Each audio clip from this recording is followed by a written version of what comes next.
विश्वं दर्पणदृश्यमाननगरे तुल्यं निजान्तर्गतम् पश्यन्नात्मनि मायया बहिर्भूतं यथा निद्रया यस्साक्षात् कुरुते प्रबोधसमये स्वात्मानमेवाद्वयम् तस्मै श्रीगुरुमूर्तये नमः इदं श्रीदक्षिणामूर्तये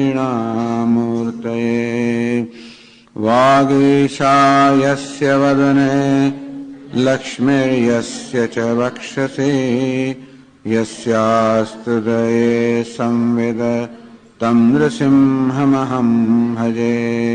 ॐ नमः परहंसास्वादित चरणकमलचिन्मकरन्दाय भक्तजनमानसनिवासाय श्रीरामचन्द्राय विश्वसर्गविसर्गादि नवलक्षणलक्षितम् श्रीकृष्णाख्यं परं धाम जगद्धाम नमामि।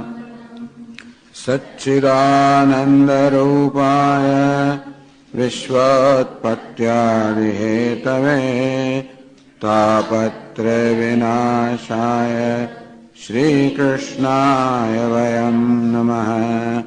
यं प्रव्रजन्तमनुपेतमपेतकृत्यम् द्वैपायनो विरहकातर आजुहाव पुत्रेति तन्मयतया तरवोऽभिनेदुः तं सर्वभूतहृदयं मुनिमानतोऽस्मि। संसारसागरे मग्नं दीनं मां करुणानिधे कर्ममोहगृहीताङ्गं मामुद्धर भवार्णवात्। श्रीमद्भागवताख्योऽयं प्रत्यक्षः कृष्ण एव हि स्वीकृतोऽसि मया नाथ मुक्त्यर्थं भवसागरे। मनोरथो मदीयोऽयं सफलः सर्वथा त्वया निर्विघ्नेनैव कर्तव्यः दासोऽहं तव केशव। शुकरूपप्रबोधज्ञ सर्वशास्त्रविशारद एतत्कथा प्रकाशेन मदज्ञानम् जन्माद्यस्य यतोऽन्वयादितरतश्चार्थेष्वभिघ्नस्वराट् तेने ब्रह्महृदाय आदिकवये मुह्यन्ति यत्सूरयः। तेजो वायुमृदां यथा विनिमयो यत्र त्रिसर्गो मृषा धाम्ना स्वेन सदा निरस्तकुहकं सत्यं परं धीमहि।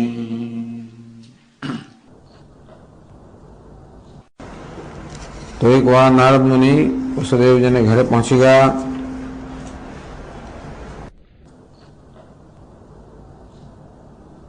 અને વસુદેવજીએ નારદ મુનિને પૂછ્યું, કહ્યું, યથા વિચિત્ર વ્યસનાત ભવદ્ભિર્વિશ્વતો ભયાત મુચ્યેમ હિન્યસૈવદ્ધા તથા ન સાધિ સુવ્રત।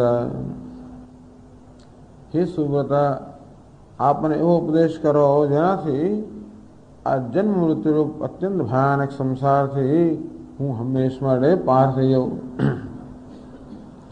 આ પ્રકારે સંસારમાંથી પાર થવા માટેનો સાધન માટેનો પ્રશ્ન વસુદેવજીએ નારદ મુનિને કર્યો। અને ઉપાય તો એક જ છે, ભગવાનને પ્રાપ્ત કરવા એનો ઉપાય છે ભગવાનને પ્રાપ્ત કરવાનું સાધન અનુષ્ઠાન કરવું, ભાગવત ધર્મ અનુષ્ઠાન કરવું। તો આ પ્રકારે વસુદેવજીએ પ્રશ્ન કર્યો ત્યારે નારદ ખૂબ પ્રસન્ન થઈ ગયા, કારણ કે આ પ્રશ્નના ઉત્તર રૂપે ભગવાનના અનંત કલ્યાણ ગુણગણ જે છે એનું નિરૂપણ કરવાની એમને તક મળશે. એનાથી ભગવાનના ગુણ સ્મરણ માત્રથી તન્મય થઈ ગયા. અને નારદ અને વસુદેવજીને ખૂબ ધન્યવાદ આપ્યા કે ભાગવત ધર્મના સંબંધમાં જે પ્રશ્ન તમે જન્મ્યો છે એ ખરેખર અત્યંત ઉત્તમ છે. સમગ્ર વિશ્વને જીવનદાન પ્રદાન કરનાર છે, બધાને પવિત્ર કરનાર છે.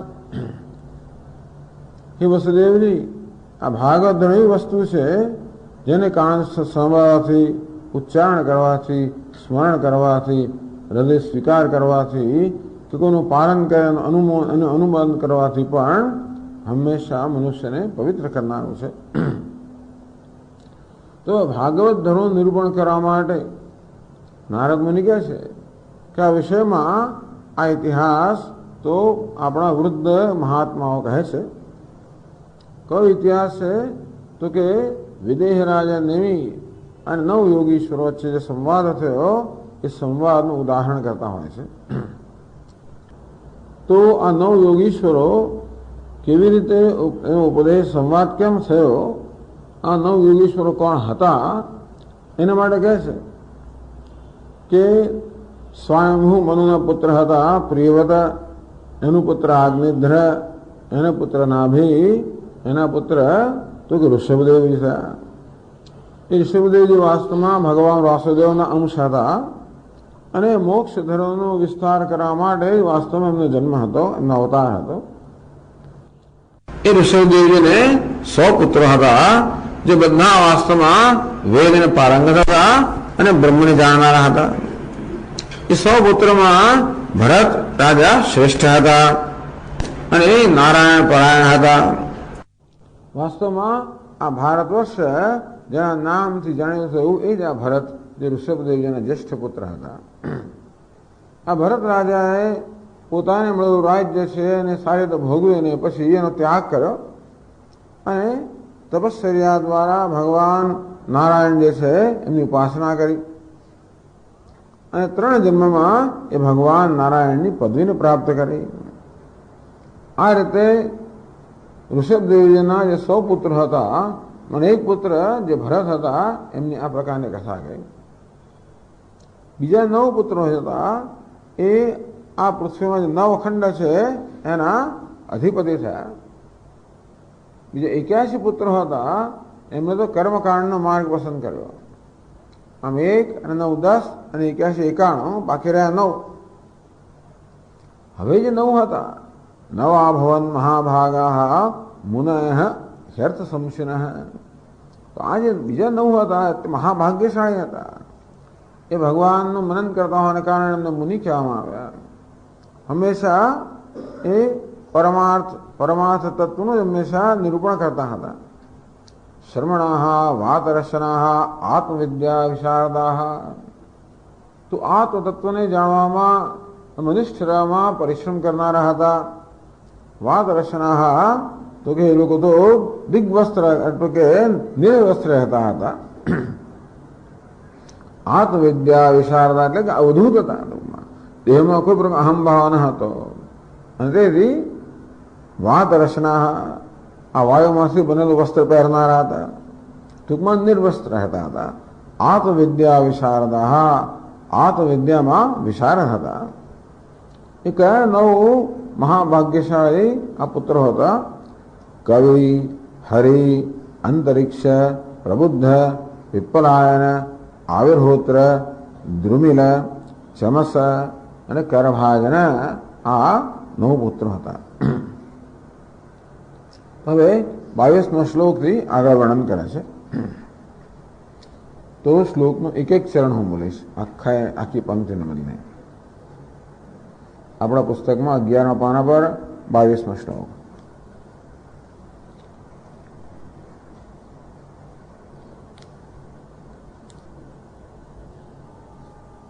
તેષામ પારમહંસ ચરિતમાહ, આ 9 યોગીશ્વર હતા એ પરમહંસ હતા.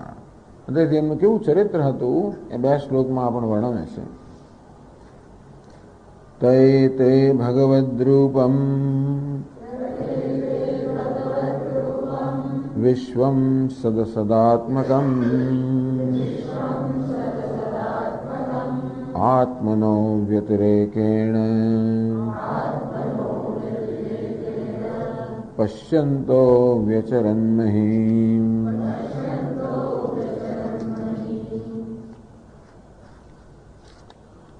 ते भगवद रूपम विश्वम सदसदात्मकम। तो आ समग्र विश्व सत सदात्मकम, सद न सत, स्थूल ने सूक्ष्म के कार्य न कारण। तो स्थूल ने सूक्ष्म एवं आ जगत के कार्य न कारण रूप बनेલું આ જગત જે છે,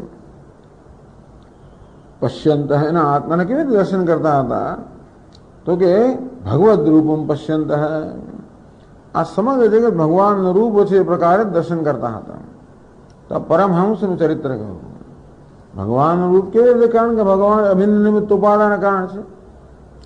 એટલે કે ભગવાન એક અદ્વિતીય છે, સર્જન કરનાર ભગવાન છે, અને ભગવાન સ્વયં આ જગત રૂપ અભિવ્યક્ત થયો છે. અને તેથી અંતર્બહિષ્ય તત્સર્વમ વ્યાપ્ય નારાયણ સ્થિત. અંદર ને બહાર બંને રીતે વ્યાપ્ત કરીને ભગવાન નારાયણ રહેલો છે. અંદર કેવી રીતે? તત્સૃષ્ટવા તદેવાનું પ્રાવિશત. આ જગતનું સર્જન કરીને ભગવાન નારાયણે જગતમાં પ્રવેશ કર્યો, માટે જગતને અંદરથી વ્યાપ્ત કરીને રહેલો છે.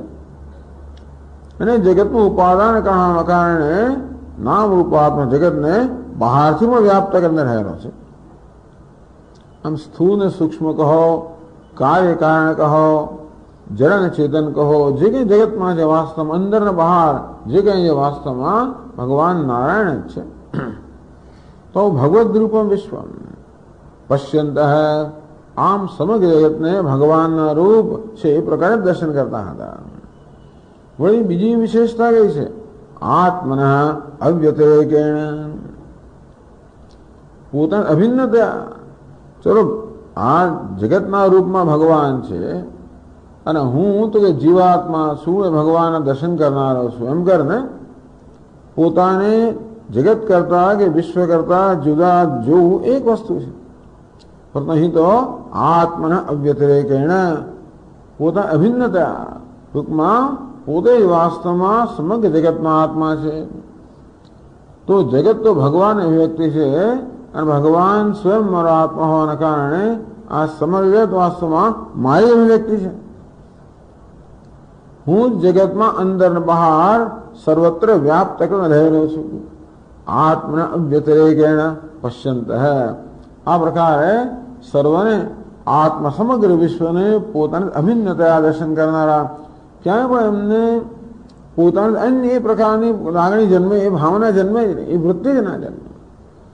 આમ કશી વસ્તુને જો એટલે હું જુદો અને જેને જોઉં છે આ દૃશ્ય જુદું, આમ દરેક અનુભવમાં દ્રષ્ટા દૃશ્યનો ભેદ જે પ્રકારની વૃત્તિ જન્મ છે એ ભેદ વૃત્તિ જન્મે જ નહીં. આમ પોતાને કરતા ભિન્ન કશું હોય એ પ્રકારની વૃત્તિ જેને જન્મતી નથી. આવા તત્પદ અને ત્વમ પદાર્થાત પરમ બ્રહ્મના દર્શનમાં નિષ્ઠ પશ્યંત વ્યચરન્મહીમ, આવા મહાપુરુષો આ પૃથ્વી પર વિચરણ કરતા હતા.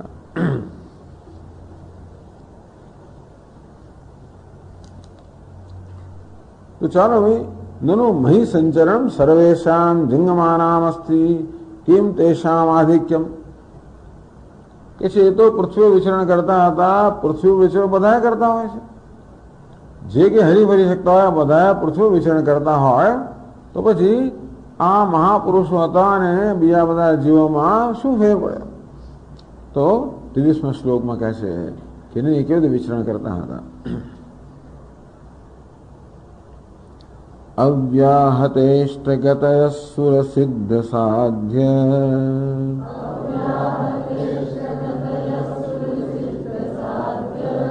ગંધર્વ યક્ષ નર કિન્નર નાગલોકાન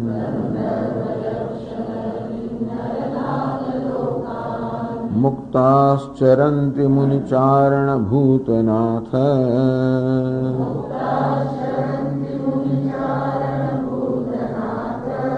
વિદ્યાધર દ્વિજગવામ ભુવનાનિ કામમ.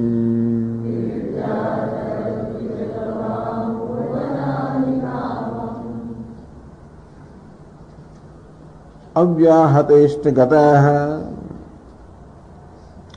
અવ્યાહતા અપ્રતિહતા ઇષ્ટા અભિપ્રેતા ગતિ યેષામ, જેમની ગતિમાં કોઈ પ્રકારનો બાધ નથી. અવ્યાહતા અપ્રતિહતા, આમ તો આપણે વિચરણ કરવા જઈએ તો અનેક પ્રકારના વિઘ્નો નડે ને. આપણે પૃથ્વી વિચરણ કરી શકીએ છતાં પણ વિચરણ અનેક પ્રકારના વિઘ્નો નડે. પહેલું વિઘ્ન તો મારા પગ જ વધે, મોટું વિઘ્ન આવે. એ શું હજાર જાતના વિઘ્નો આપણને નડે. અવ્યાહત ઇષ્ટગત, ઈચ્છિત ગતિમાં કોઈ પ્રકારનો જ્યાં પ્રતિબંધ નથી. આ અપ્રતિબદ્ધ ઈચ્છિત ગતિ કરનારા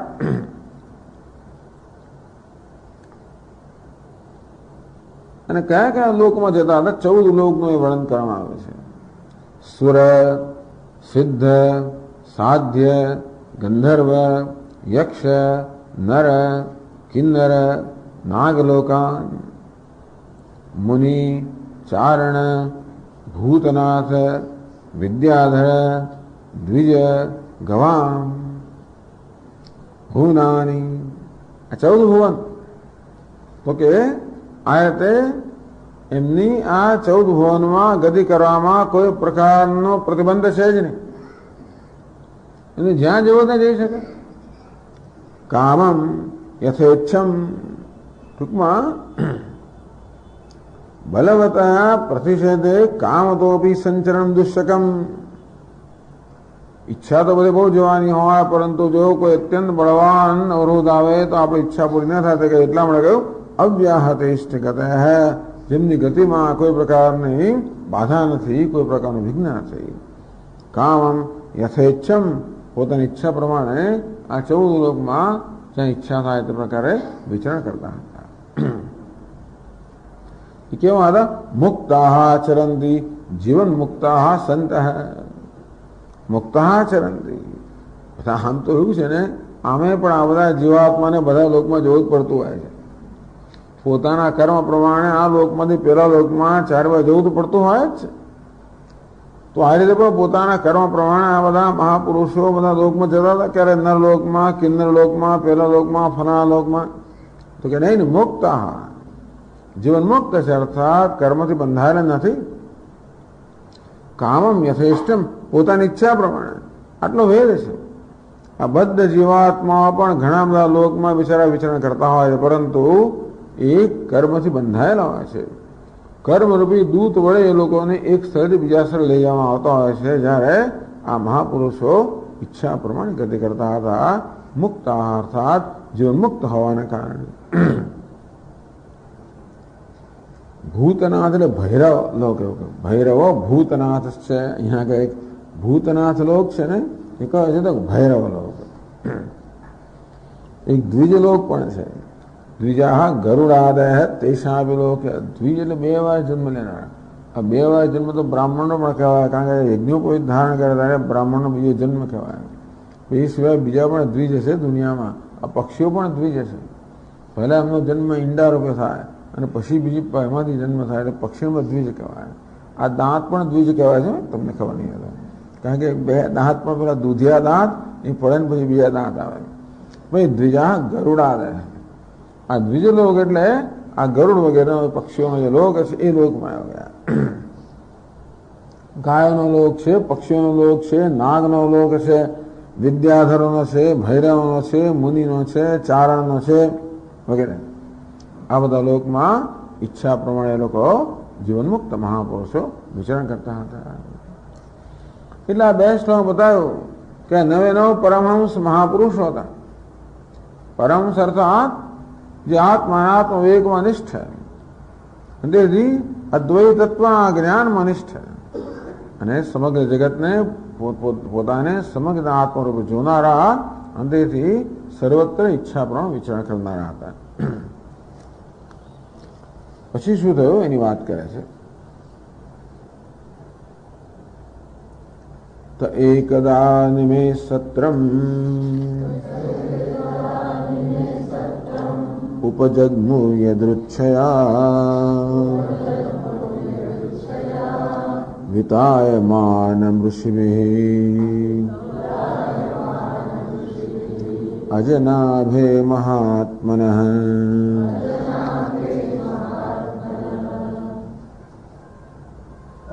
જે કથા હવે ચાલુ કરે છે તો વચ્ચે વચ્ચે પાછું બીજું બીજું વર્ણન આવી જાય.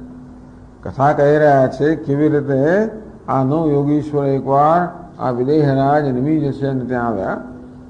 એ કહેવામાં બીજું આગળ ઘણું કહ્યું કે નવ યોગીશ્વરો કોણ હતા, કેવી રીતે ઋષભદેવજીના પુત્રો હતા, કયા પ્રકારના હતા અને કેવી વિચરણ કરતા, એ પ્રસંગો બાદ કહેવામાં આવ્યું. જેથી આ ભાગવત ધર્મના ઉપદેશ કરનાર ઉપદેષ્ટા કોણ છે આપણે જાણીએ. અને તેથી આ ઉપદેશ કરનાર કોઈ સામાન્ય નથી, પરમહંસ છે, અવધૂત છે. અર્થાત દેહમાં કોઈ પ્રકારની અહમભાવ વગરના છે, અહમભાવ મોહભાવ વગરના છે અને ભગવત તત્વમાં નિષ્ઠ છે, જીવનમુક્ત છે. આ રીતે એમની વિશેષતા કે લક્ષણો કહેવામાં આવ્યા અને પછી કથાને આગળ ચલાવે છે.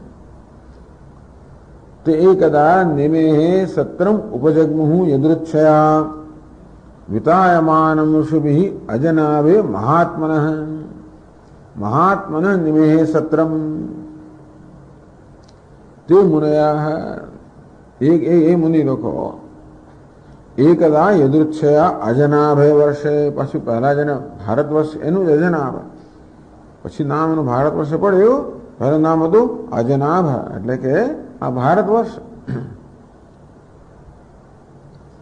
મહાત્મન નિમેહે સત્રમ ઉપજગ્મુઃ. આ મહાત્મા જે નિમિ હતા એને સત્ર, સત્ર એટલે એ પ્રકારનો યાગ યજ્ઞ જે ઘણા દિવસથી ચાલતો હોય. તો દુપાન જે યાગમાં ઘણા બધા ઋષિમુનિઓ પણ આવ્યા હોય અને ત્યાં આગળ કથા વાંચન કે ભગવત ચર્ચા ચાલતી હોય. તો જાત જાતના બધા યાગ થતા હોય છે.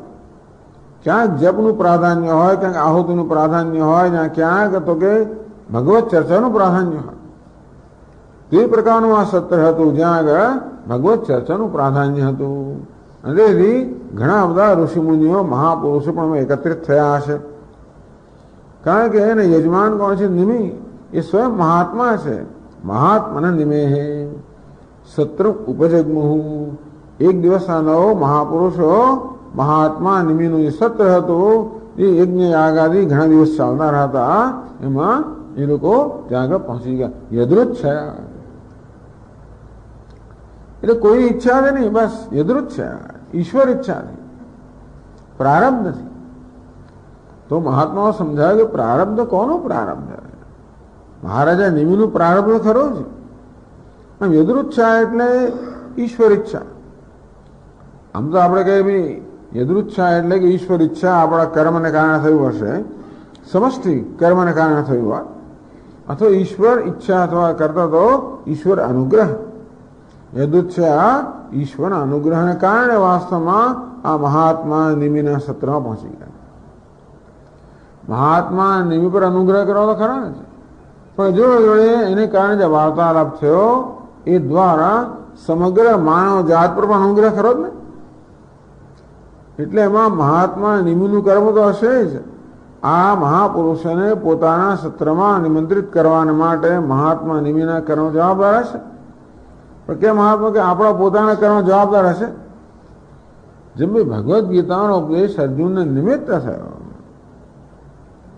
પાર્થો વત્સ સુધી ભોગતા. આમ અર્જુન તો વત્સ છે, વાછરડો છે, તેથી જરૂર એ ગાયનું દૂધ એને કેટલું મળે ખરું, પણ થોડુંક દૂધ મળે. મોટા દૂધ તો સુધી શુદ્ધ અંતઃકરણવાળા છે એમના માટે છે. એટલે અર્જુનના મનમાં જે વિષાદ જન્મ્યો, આપણે એમ ના કે એને આપી કોઈ સંબંધ જ નથી. એના મને વિષાદ જન્મ્યો એમાં આપણે સંબંધ છે. આપણું કઈ ભાગ્ય કામ કરતું હશે જેને કારણે એના હૃદયમાં વિષાદ જન્મ્યો. એટલું જ નહીં, પરંતુ જેને કારણે હૃદયમાં વિવેક જન્મ્યો કે ભગવાનને વિષાદમાંથી મુક્ત થવાનો એક આત્યંતિક ઉપાય પૂછ્યો અને ભગવાન ઈચ્છા પણ થાય એવું છેવડે તો. એટલે આ રીતે સમગ્ર માનવ જાત પર ઉપકાર કરવા માંડે. આ બધા વાર્તાલાપને એવું જ કહી શકાય ને કે વાર્તાલાપ જ્યારે થયો, કારણ કે જેથી અત્યારે આપણને પણ શ્રવણ કરવાનું સદભાગ્ય પ્રાપ્ત થાય છે.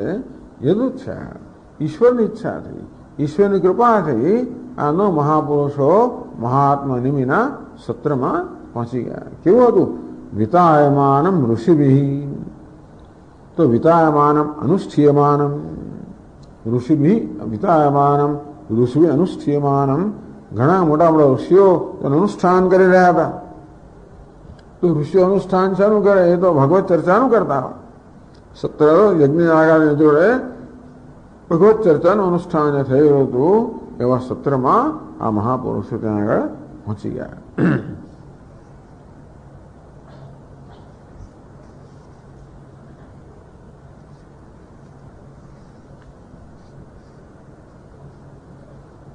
પછી આગળ વર્ણન કરે છે. તાન દૃષ્ટ્વા સૂર્ય સંકાશાન મહાભાગવતાન નૃપઃ યજમાનોગ્નયો વિપ્રાહ સર્વ એવોપતસ્થિરે.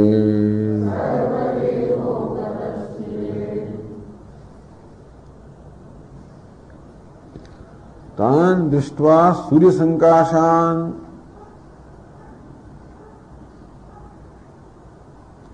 આમાં અહીંયા નૃપા છે, પણ નૃપા એવું પણ છે. એ નૃપક એને સંબોધન કરતા હા તો નૃપા, હે નૃપયતી. તાન મીન નૃપાણામ અયમેવ મુખ્યો ધર્મ યદ હરિભક્તિ ઉપયોગી કર્મનિષ્ઠાવત્વમ. તો રાજાનો કયો મુખ્ય ધર્મ છે? નૃપ, એ રાજા નિમિ હતો એને નૃપ કેમ કહેવામાં આવ્યો? નૃપાણામ અયમેવ મુખ્ય ધર્મ, રાજાના મુખ્ય ધર્મ છે. યત હરિભક્તિ ઉપયોગી કર્મનિષ્ઠાવત્વમ. તો હરિભક્તિમાં ઉપયોગી જે કર્મ હોય એ કર્મનિષ્ઠાવાળો હોવું એ જ ખરેખર રાજાનો મુખ્ય ધર્મ છે, એવું અહીં કહેવામાં આવ્યું. આમ તો રાજાનો મુખ્ય ધર્મ છે પ્રજાનું રંજન કરવું, પ્રજાનું રક્ષણ કરવું વગેરે. પણ પ્રજાનું રંજન કે રક્ષણ કઈ રીતે થાય? તો ખરેખર તો પ્રજા ભગવાનની ભક્ત બને તો જ એમનું સાચું કલ્યાણ થવાનું છે. અને તેથી પ્રજાને એ પ્રકારના સંસ્કાર મળે, પ્રજાને એ પ્રકારનું માર્ગદર્શન પ્રેરણા મળે માટે હરિભક્તિમાં ઉપયોગી જે કર્મ હોય, ટૂંકમાં ભગવાનની ભક્તિ પ્રાપ્ત કરવા માટે કર્મ કરવું પડે, એનું ઉપયોગી કર્મ કરવું પડે. દયાનજી મહારાજ કહે કે ચાલો ભક્તિભાવ ન હોય તો એ ભક્તિભાવ જાગૃત કરે પણ કર્મ આપણે કરીએ. આપણામાં આદર ભાવ કશું જન્માવવું હોય, જે આપણામાં ન હોય ને આપણને ખોટ લાગતી હોય ને આપણે જન્માવવું હોય તો એ પ્રકારની ભાવના ઉત્પન્ન કરે એવું કર્મ આપણે ચાહીને કરવું જોઈએ. યત હરિભક્તિ ઉપયોગી કર્મનિષ્ઠાવત્વમ. તો ભગવાનની ભક્તિને ઉપયોગી કર્મ હોય એમાં નિષ્ઠાવાન હોવું એ રાજાનો મુખ્ય ધર્મ છે. તત્રૈવ હરિજન સંગો ભવતી. હવે તમે જ્યારે ભગવાનની ભક્તિને પ્રાપ્ત કરવાના કર્મ નિષ્ઠાવાનો ત્યારે જ પછી ભગવાનના ભક્તો ત્યાં આવે ને, તો જ ભગવાનના ભક્તોનો સંગ પણ ત્યાં થાય. તો આ નૃપ ટૂંકો આ વેરે રાજા નિમિ જે છે એને માટે નૃપ શબ્દ સંબોધન કે નૃપ શબ્દ વાપરવામાં આવ્યો. કારણ કે આ હરિના ભક્તો ત્યાં આવી ગયા. કેમ? કારણ કે સ્વયં ભગવાનની ભક્તિને પ્રાપ્ત કરવાના કર્મમાં રત રહેતો હતો, એટલા માટે જ આ ભગવાનના ભક્તો ત્યાં આવી જાય. તાન દૃષ્ટ્વા સૂર્ય સંકાશાન. કેવા છે? તો સૂર્ય સમાન પ્રકાશમાન મહાભાગવતાન. તો કે જે મહાભાગ્યશાળી અથવા તો મહાભાગવતાન, ભાગવત એટલે ભગવાનના ભક્તો, મહાભાગવતાન ભગવાનના મહાન ભક્તો. ભગવાનને કેવા મહાન ભક્તો હોય? ભગવાનમાં જ હંમેશા પરાયણ હોય, ભગવાન નિષ્ઠ હોય, ભગવાનમય હોય એવા જ મહાભાગવત જે ભગવાનના ભક્તો છે, જે સૂર્ય સમાન પ્રકાશમાન છે. દૃષ્ટવા એ જેમણે સભામાં પ્રવેશ કર્યો અને એમને દર્શન કરે ને, સર્વે ઉપતસ્થિરે, આ બધા ઉભા થઈ ગયા. અમે પણ આપણી સંસ્કૃતિમાં આ પ્રકારની પ્રથા છે કે જ્યારે જ્યારે કોઈ પૂજનીય હોય અથવા તો વૃદ્ધ હોય, પૂજનીય હોય દર્શનીય હોય, જ્ઞાન વૃદ્ધ હોય, વયોવૃદ્ધ હોય, તપોવૃદ્ધ હોય, આસન વૃદ્ધ હોય, વર્ણ વૃદ્ધ, જાત જાતના વૃદ્ધ હોય છે. વર્ણમાં વૃદ્ધ હોય, બ્રાહ્મણ હોય વગેરે, આપણાથી ઊંચા વર્ણ હોય, આશ્રમ આપણે ઊંચા આશ્રમમાં હોય, આપણે બ્રહ્મચારી ગ્રહસ્થ, વાનપ્રસ્થ, સંન્યાસી વગેરે, વયોવૃદ્ધ હોય, તપોવૃદ્ધ હોય, જ્ઞાન વૃદ્ધ હોય. આ વૃદ્ધ જયારે દર્શન થાય ત્યારે આપણે તરત એમના સન્માનમાં ઉભા થઈ જવું. કારણ કે મનુષ્યમાં કહ્યું છે કે જયારે આવા કોઈ મોટા એટલે વડીલનું જયારે આગમન થાય ત્યારે જે નાનો હોય ને એના શરીરના પ્રાણ આમ ઊભા થઈ જાય એની સેવા કરવા માટે. આપણે ઊભા થઈએ તો આપણા પ્રાણ કે શક્તિ છે એ આપણને વાસ્તવમાં વધારે પુષ્ટ કરે. ઊભા ન થઈએ તો એ શક્તિ ક્ષીણ થઈ જાય. એટલે કહેવામાં આવ્યું કે જ્યારે જ્યારે આવે તો કોઈ આદરણીય કે પૂજનીય વ્યક્તિ આ જયારે આવે કે એનું દર્શન થાય ત્યારે આપણે ઊભા થઈને સ્વાગત કરવું જોઈએ.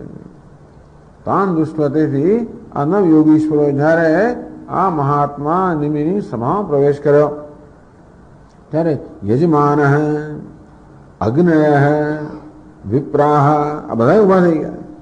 યજમાન એટલે સ્વયં નિમિ રાજા, અગ્નય જે અગ્નિઓ, આહવની અગ્નિ જેમાં આહુતિ આપવા એ અગ્નિઓ પણ. કારણ કે જુઓ વિચાર કરો, આ મહા ઋષિ મુનિઓ જયારે યજ્ઞ આગળ કરી રહ્યા હોય ત્યારે સ્વયં અગ્નિ દેવતા પોતાના સ્વરૂપમાં આવીને પાછું આહુતિ ગ્રહણ કરે. એટલે જેવી રીતે દશરથ રાજાએ પેલો યજ્ઞ કર્યો તેથી અગ્નિદેવ સ્વયં આવીને ચરમ આપી ગયા. તેમાં જયારે મુનિઓ યજ્ઞ કરતા હોય ત્યારે શું અગ્નિ દેવતા આવે ને આહુતિ ગ્રહણ કરતા હોય. એટલે અગ્નય આહવની વડે અગ્નિઓ જે છે એ સ્વયં એ રૂપમાં વિપ્રાહ જે ઋત્વિક અર્થાત જે બધા બ્રાહ્મણો હતા, પંડિતો હતા, જે આ બધા યજ્ઞ આગાદી કરતા બધા સર્વેવ ઉપતસ્થિરે આ નવ મહાપુરુષોના આદરમાં ઈશ્વરો પણ ઉભા થઈ ગયા એમના સ્વાગત માટે.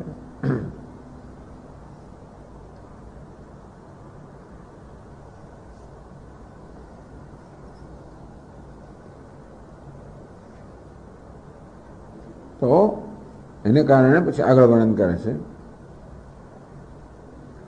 વિદેહસ્તાન અભિપ્રેત્ય નારાયણ પરાયણ પ્રીત સંપૂજયાન ચક્રે આસનસ્થાન યથાર્હતઃ.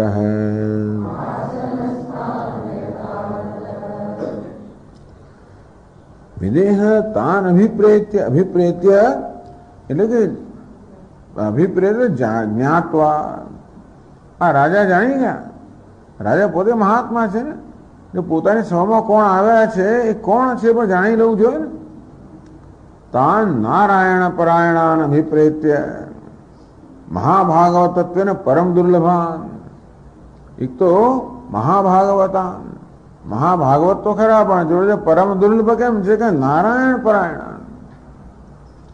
મુક્તાનામ વિસિદ્ધાનામ નારાયણ પરાયણ સુદુર્લભ પ્રશાંતાત્મા કોટિશ્વી મહામુને.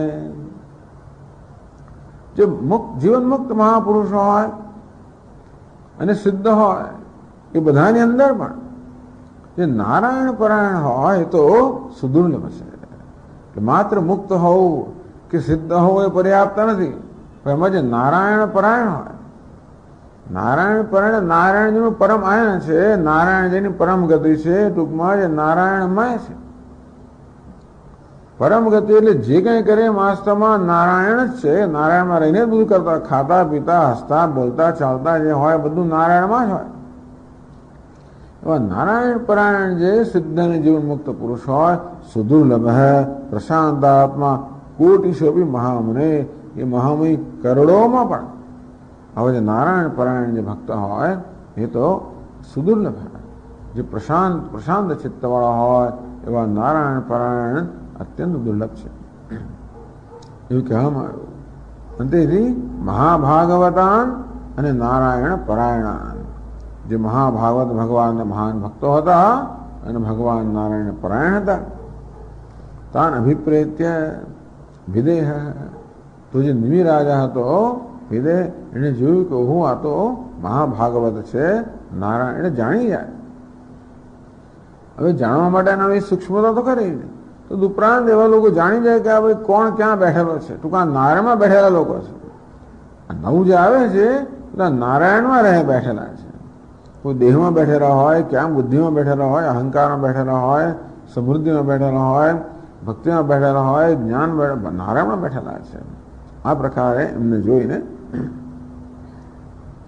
પ્રીત હૈ, અત્યંત પ્રસન્ન થઈ ગયો. સંપૂજયાન ચક્રે આસનસ્થાન યથાર્હત.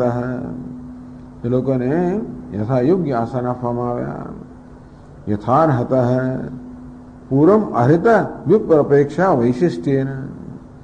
જો રાજા નિમિની સભામાં તો બીજા બ્રાહ્મણો હતા જ, એ યજ્ઞ આગળ કરી રહ્યા હતા, માટે એમને જરૂર એમના સ્થાન પ્રમાણે એમનું આદર કરવામાં આવ્યો હતો. એમનાથી વિશેષ આદર એમ નતો, કારણ કે આ તો અત્યંત વિશિષ્ટ હતા. અને એમની મહાત્મા નિમિએ પૂજા કરી.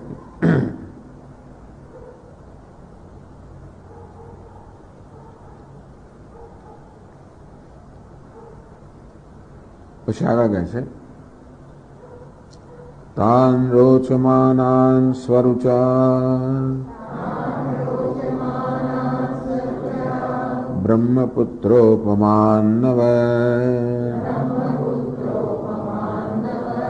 પપ્રચ્છ પરમ પ્રીત પ્રશ્નયાવનતો નૃપ.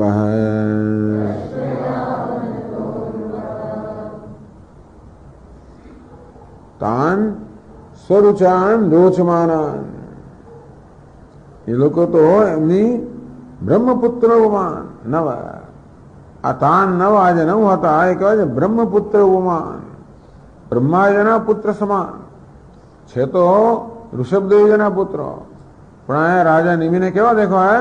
બ્રહ્માજીના પુત્ર સમાન, એટલે કે સનકાદિક ઋષિઓ જે બ્રહ્માજીના સંતાનો છે એમના સમાન એમના નવ યોગીશ્વર દેખાય.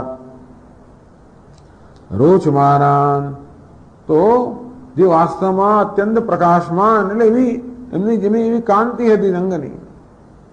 તો એમના જે દેહની કે મુખની કાંતિ હતી, એ કાંતિ ક્યાંથી આવેલી હતી? કે સ્વરુચા રોચમાનાન. તો પોતાની કાંતિથી જ વાસ્તવમાં એ પ્રકાશમાન હતા. ટૂંકમાં આપણે આપણા મોં પર ને બીજું કંઈ લગાડીને પણ આપણી કાંતિ વધારી શકીએ ખરા, પણ એવું નહીં. ટૂંકમાં એમના મોં પર કે એમના શરીરમાં જે તેજ હતું એ તેજ તો એમની પોતાની સ્વાભાવિક કાંતિને કારણે હતું. તો પોતાની સ્વાભાવિક કાંતિને કારણે અત્યંત તેજસ્વી આ મહાપુરુષો હતા, જે બ્રહ્માજીના પુત્ર સનત કુમાર સમાન જણાતા હતા.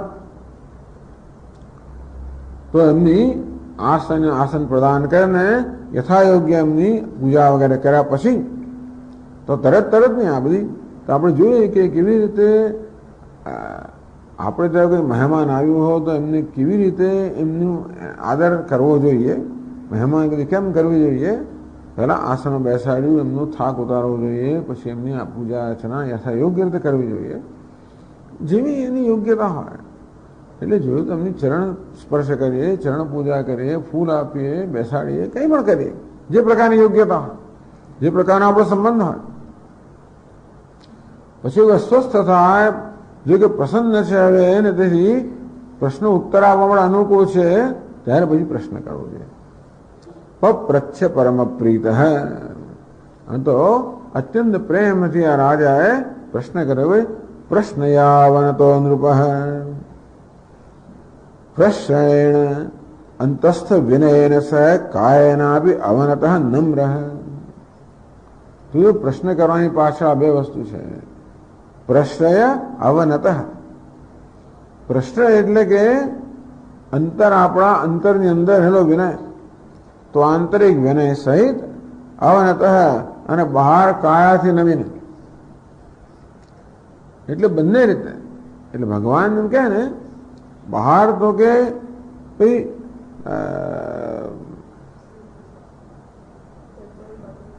પ્રણિપાત એના પરિપ્રશ્ન એને સેવા. પ્રણિપાત દીર્ઘ નમસ્કાર.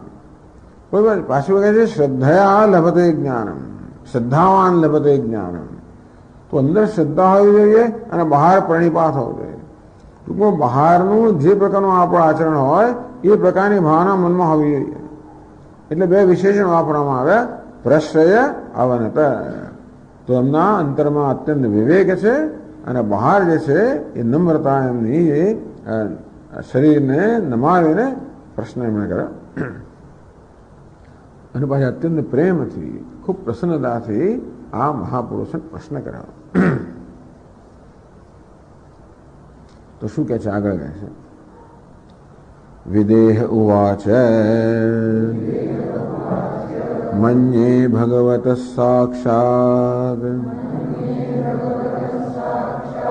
પાર્ષદાન્વો મધુદ્વિષઃ વિષ્ણોર્ભૂતાનિ લોકાનાં પાવનાય ચરન્તિ.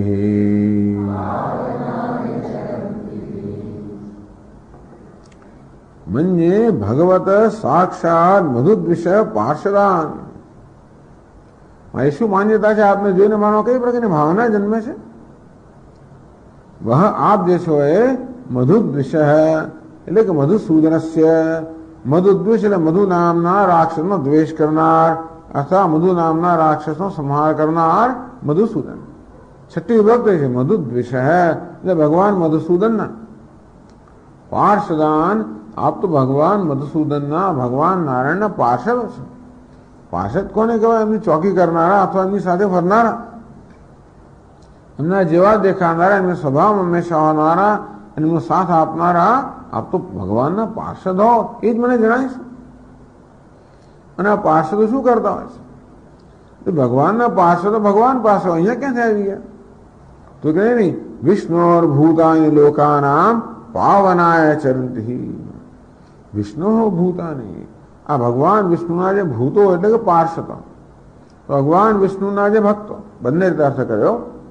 ભૂત શબ્દનો અર્થ અહીંયા આગળ ભક્ત પણ કર્યો અને પાર્ષદ પણ કર્યો.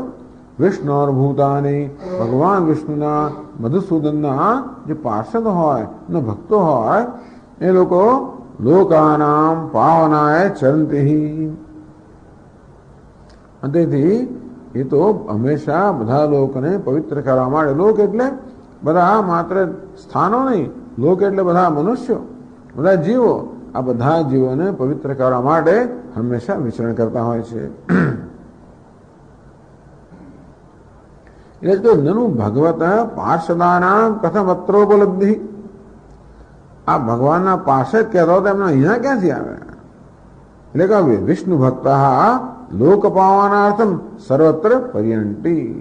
ભગવાન વિષ્ણુના ભક્તોના સ્વભાવ જ છે કે હંમેશા બીજા લોકોને પવિત્ર કરવા માટે એ લોકો પર્યટન કરતા હોય.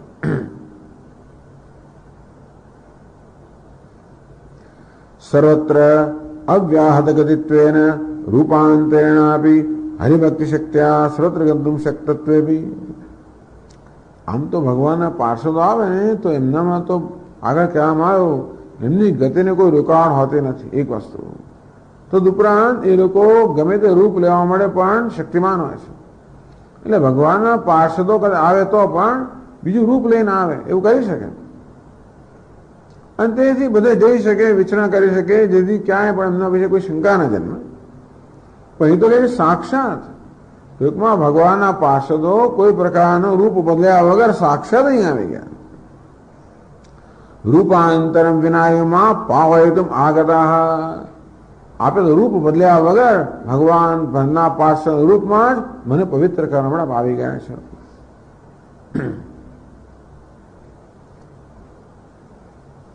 તો એ પ્રકારે કેટલી સુંદર રીતે એમને તમે જોયું કે નારદ મુનિ જ્યારે વસુદેવજી પાસે ગયા હતા કેવી સુંદર રીતે વસુદેવજીએ એમનું સ્વાગત કર્યું, કેવી સુંદર રીતે એમનું અભિવાદન કર્યું, સ્તુતિ કરી.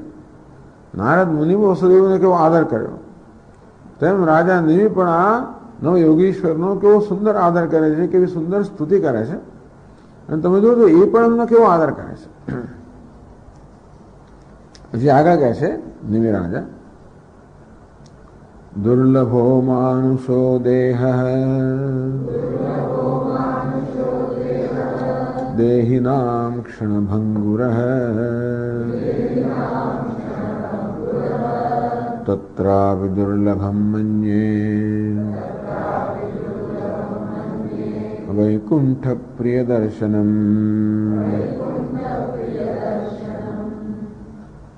તો નિમિરાજ કે દુર્લભો માનુષો દેહ, તો કે જો અદ્યમયા સૌભાગ્યમેવ પ્રત્યક્ષીકૃતમ ઇતિ. તો નિમિરાજ કહે છે કે મારું સૌભાગ્ય છે એ જ આ પ્રત્યક્ષ રૂપ લઈને આવ્યું છે. હે ભગવાન, આપના રૂપમાં વાસ્તવમાં મારું સૌભાગ્ય જ આપનું રૂપ લઈને આવ્યું છે.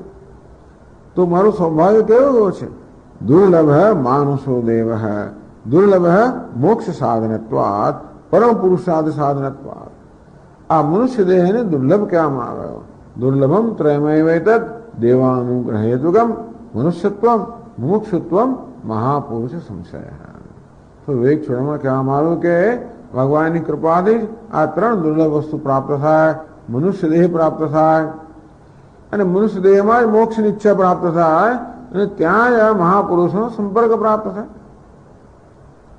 એટલે કે દુર્લભો માનુષો દેહ એમાં કહે છે કે પરમ પુરુષાર્થ સાધનત્વાદ.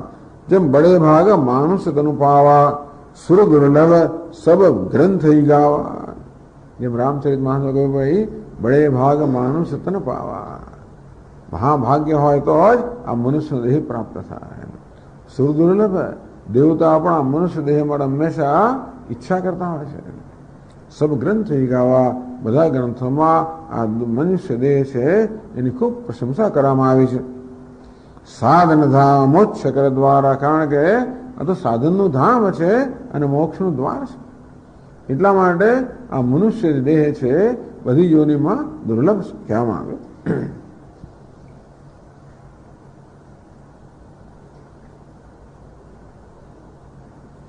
તત્રાપી દુર્લભમ મન્યે વૈકુંઠ પ્રિય દર્શનમ.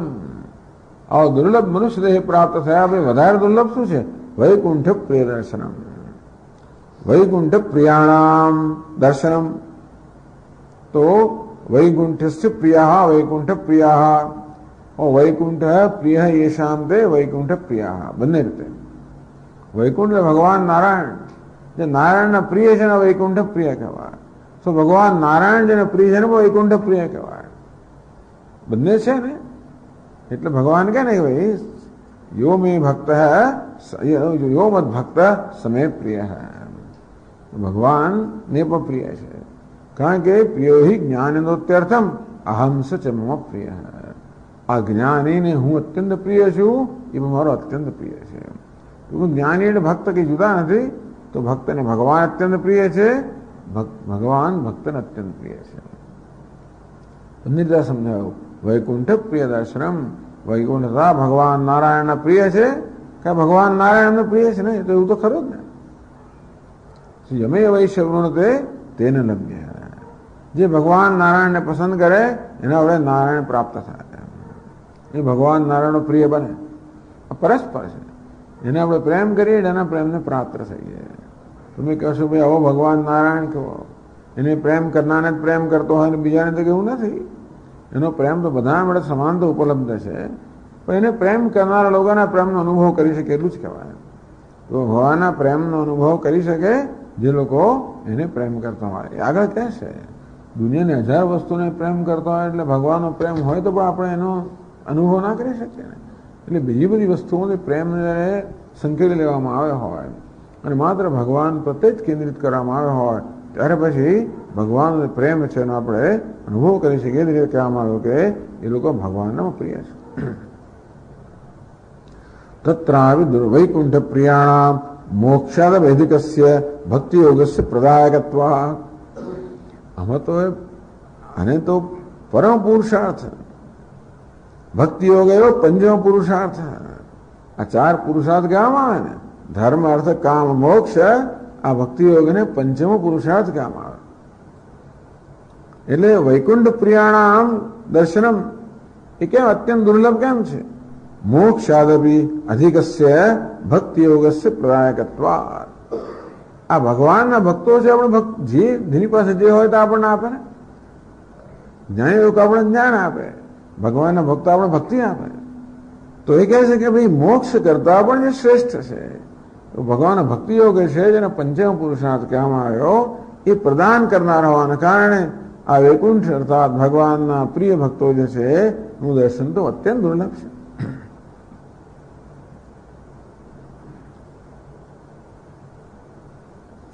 તચ્છ ગૌતમીએ શ્રી નારદેન ઉક્તમ નારદ નારદને કહે ભદ્ર મુક્તમ ભવદ્ભિસ્તુ મુક્તિ તુર્યા પરાત્પરા. આ મુક્તિ છે એ તો પરાત્પર છે, તુર્ય ચતુર્થી છે. ધર્મ અર્થ કા મોક્ષ નિરહમ યત્ર ચિત્ત સત્તા તુર્યાસા મુક્તિ રુચ્યતે. જ્યાં ચિત્ત અહંકાર રહિત છે એ પ્રકારની આ મુક્તિ જે છે એને તુર્ય એટલે ચતુર્થ કહેવામાં આવે છે. પૂર્ણહંતામયી ભક્તિ તુર્યાતીતા નિગદ્યતે. પેલી અહમ વગરનું ચિત્ત જે છે ને એ તુર્ય, પૂર્ણ અહમ જે છે એને પંચમ પુરુષાર્થ કહેવામાં આવે. પૂર્ણહંતામય ભક્તિ જો જે સંપૂર્ણ અહમતામય ભક્તિ જે છે ટૂંકમાં પૂર્ણ અહમ જે છે ભક્તિમય જે છે એ ભક્તિ જે છે એ અહમને સંપૂર્ણ પૂર્ણ કરનારી છે એ વાસ્તવમાં પંચમી કહેવામાં આવે. તુર્યાતીતા નિગદ્યતે. શ્રુતિશ્ય સર્વદા એને ઉપાસતી, સર્વદા એને ઉપાસતી જે હંમેશા ભગવાનની ઉપાસના કરનાર છે. મુક્તાના ભક્તિ પરમાનંદ રૂપિણી ઇત્યાદિ. મુક્તાના ભક્તિ પરમાનંદ રૂપિણી. આ મુક્ત પુરુષો છે એમના માટે પણ ભક્તિ છે પરમ આનંદ આપનારી છે અને એટલા માટે દુર્લભ મનુષ્ય દેહ તો પ્રાપ્ત થયો. પણ ભાઈ દેહીનામ ક્ષણભંગુરા, પાછો દેહો દેહીનામ મનુ દુર્લભો માનુષ દેહો દેહીનામ ક્ષણભંગુરા. આ દુર્લભ ક્ષણભંગુર છે. ક્યારે આ દેહનો અંત આવશે કહેવાય જ નહીં. બીજી ક્ષણે શું આપણે કહી ના શકીએ. કહેવું તો ખરું ભાઈ આપણે અમુક શ્વાસ લઈને આવ્યા છે, હવે કેટલા શ્વાસ છે એની કોને ખબર. જ્યોતિષરો કહે ખરા આપણે કોઈ કશું સાચું હોતું નથી. કશે સાચું કહેવાય પણ છતાં કંઈ કહેવાય નહીં. ટૂંકમાં એ કહે કે તું 80 વર્ષ જીવન આપણે એના પર મદા રાખીને બેસી ના રહેવું. એવા ક્ષણભંગુર દેહ પ્રાપ્ત કર્યા પછી આ ભગવાન ભક્તોનું દર્શન છે તો અત્યંત દુર્લભ છે. એ હોવાને કારણે એનો શું લાભ લેવો જોઈએ તો આગળ કહે છે અતાત્યંતિકમ ક્ષેમમ પૃચ્છામો ભવતો નઘાઃ સંસારેસ્મિન ક્ષણાર્ધોપી સત્સંગસ્યેવ ધીર્નૃણામ.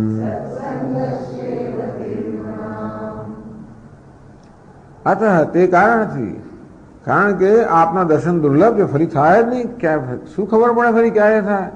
અને તેનો લાભ લઈ લઉં છું. આપના જે દુર્લભ દર્શન થયા એનો લાભ લઈ લઉં છું. આત્યંતિકમ ક્ષેમમ પૃચ્છામઃ ભવતઃ અનઘાઃ. હે અનઘાઃ, હે નિરવદ્યાઃ, નિષ્પાપ. ટૂંકમાં અનઘ એટલે અઘ એટલે પાપ. તે નિષ્પાપ છે, જેમાં કોઈ પ્રકાર, જેમના ચરિત્રમાં કોઈ પ્રકારનું નિંદનીય વસ્તુ નથી, જેમાં પાપ કે અધર્મ નામની કોઈ વસ્તુ જ નથી, જેમના આખા વ્યક્તિને જતી જ રહી છે. એવું કે પ્રયત્નપૂર્વક નિષ્પાપ છે, નિષ્પાપ જ બની ગયા છે. હવે એટલે પાપ ચાલી ગયો છે. પાપ હોવા માટે જે કઈ પ્રકારની અશુદ્ધિ રહી જ નથી ને.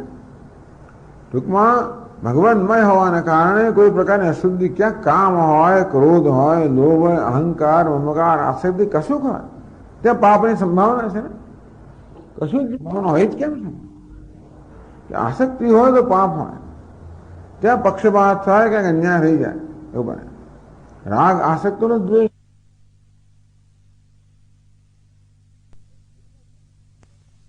આમ ફલાણું થાય સારું એવું કંઈક થઈ જાય ક્ષણભર. આમ થાય જ સારું, આમ પતી જાય જ સારું, આમ ના થાય જ સારું, ગમે તે કંઈક થઈ જાય. અંદર આસક્તિ હોય કે અધૂરપ હોય, ઈચ્છા હોય, કશું પણ હોય તો હંમેશા ઈચ્છા તો હંમેશા પાપની સંભાવના બતાવે છે. આ તો કેવા છે પૂર્ણ છે, કોઈ પ્રકારની ઈચ્છા નથી, રહી નથી. આપ્તકામ છે, આત્મકામ છે, પૂર્ણ કામ છે. એના માટે અનઘાઃ પાપે જેને વિદાય લઈ લીધી છે. આત્યંતિકમ ક્ષેમમ પૃચ્છામઃ યત ભાગવત દર્શનમ દુર્લભમ, કારણ કે ભાગવત આવા ભગવાનના ભક્ત દર્શન દુર્લભ છે માટે અતઃ તેથી આત્યંતિકમ ક્ષેમમ યેન વિના નિશ્રેષ ન સ્યાત આત્યંતિકમ. મને હું આત્યંતિક ક્ષેમ, ક્ષેમ એટલે મોક્ષ, ક્ષેમ કુશળ તો છો ને, ક્ષેમ મંગળ, તો ખરેખર મંગળ ક્યાં છે? મોક્ષમાં જ છે. માટે મને હું મોક્ષ, આત્યંતિક મોક્ષ વિશે આપને પૂછું છું. આત્યંતિક કોને કહેવાય?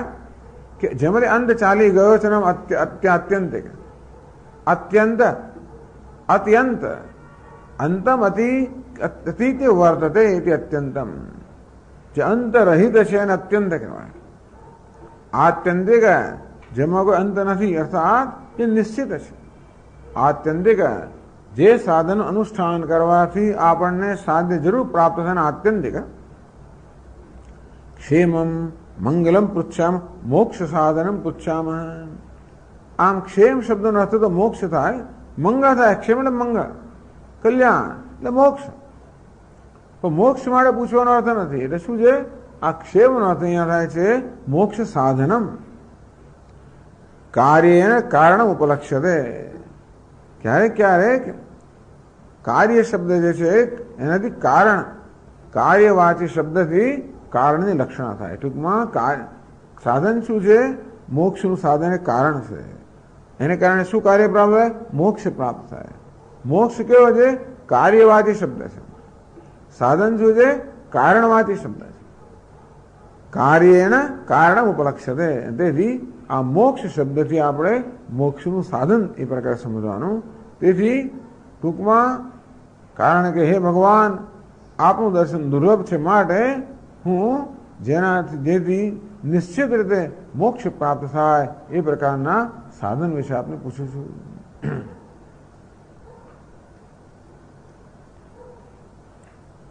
નહીં આત્યંતિક ક્ષેમાત અધિક અન્ય લાભ અસ્તિ.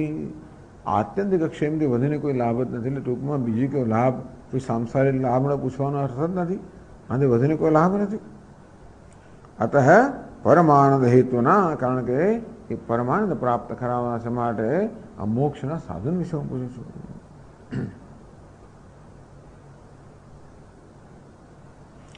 અતિથિષુ આગદેશુ કુશલ પ્રશ્ન આવશ્યક.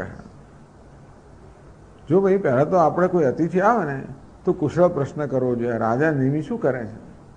કુશળ તો સૌને પૂછવું જોઈએ ને. અતિથિષુ આગદેશુ કુશલ પ્રશ્ન આવશ્યક. અતિથિ જયારે આવે ને ત્યારે કુશળ પ્રશ્ન કરવો જોઈએ. સજતાવત આત્મારામેશુ સાક્ષાત કુશળ સ્વરૂપેશુ અનુચિત.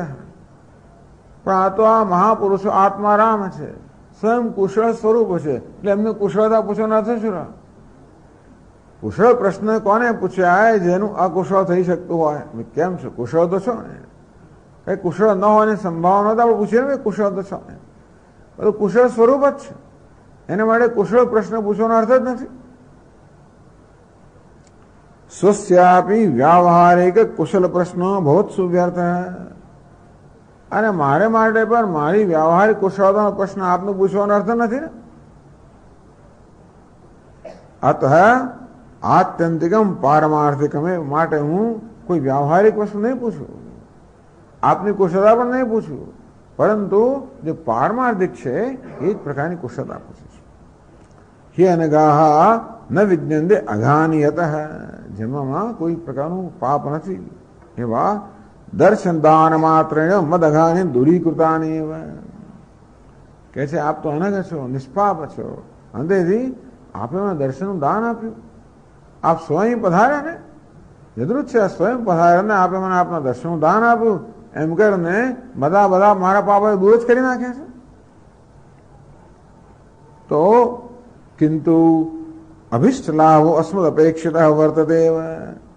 આમ તો ખરેખર આપના દર્શન માત્રથી આપે અમારા પાપ હરી લીધા, અને છતાં હજી કંઈક બાકી રહેશે ખરું. તો બાકી શું રહે? હવે જો અમારા દર્શન માત્રથી તમારા પાપ દૂર થઈ ગયા તો બાકી શું? કે નહીં. કિંતુ અભિષ્ટ લાભ અસ્મદ અપેક્ષિતો વર્તતે. હજી પણ અમને ઈચ્છિત કોઈક ઈચ્છનીય લાભ છે, બાકી છે, અને માટે પૂછીએ. અતઃ પૃચ્છામાં એટલાનો પૂછીએ છીએ.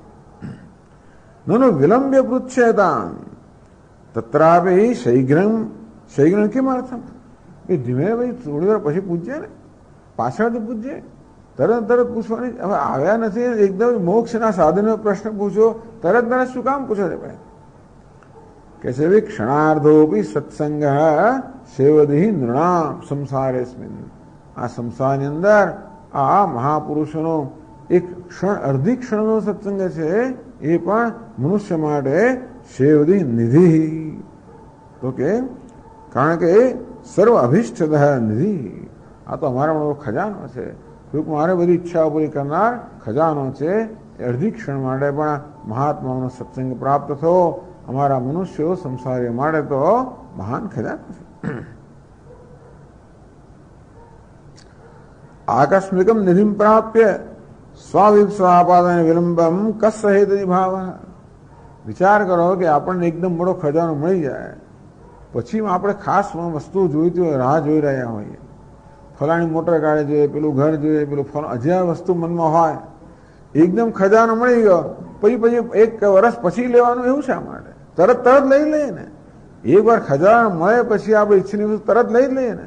તેમાં ખજાનો મળી ગયો તો પછી અમારી ઈચ્છની વસ્તુ જે છે એ મોક્ષનું સાધન, એની પ્રાપ્તિનો વિલંબ શું કામ કરો? તેથી કોણ વિલંબ સહન કરે? ન સહન કરે. મમ કુતસ્તાવન ભાગ્ય વિશેષ યેન ભવંત અત્ર ચિરમ સ્થાસ્યંતિ ભાવ ક્ષણાર્ધમ. પરંતુ મને શું ખબર મારું ભાગ્ય કેટલું છે? તેથી આપ કેટલો સમય રહેશો મને ખબર નથી. એટલા માટે દરેક ક્ષણનો ઉપયોગ કરી લો. અને આપના જેવા મહાપુરુષોનો અડધી ક્ષણો સત્સંગ પ્રાપ્ત થાય એ પણ અમારા માટે તો મહાન નિધિ છે, મહાન ખજાનો છે. ઓમ પૂર્ણમદ પૂર્ણમિદમ પૂર્ણાત પૂર્ણમુદચ્યતે પૂર્ણસ્ય પૂર્ણમાદાય પૂર્ણમેવાવશિષ્યતે. ઓમ શાંતિ શાંતિ શાંતિ. જન્માદ્યસ્ય યતોન્વયાદિતરતશ્ચાર્થેષ્વભિઘ્નસ્વરાટ તેને બ્રહ્મહૃદાય આદિકવયે મુહ્યન્તિ યત્સૂરયઃ તેજો વાયુમૃદાં યદા વિનિમયો यत्र त्रिसर्गो मृषा धाम्ना स्वेन सदा निरस्तकुहकं सत्यं परं धीमहि. ओम शांति शांति शांति. हरि ओम. श्री गुरुभ्यो नमः. हरि ओम.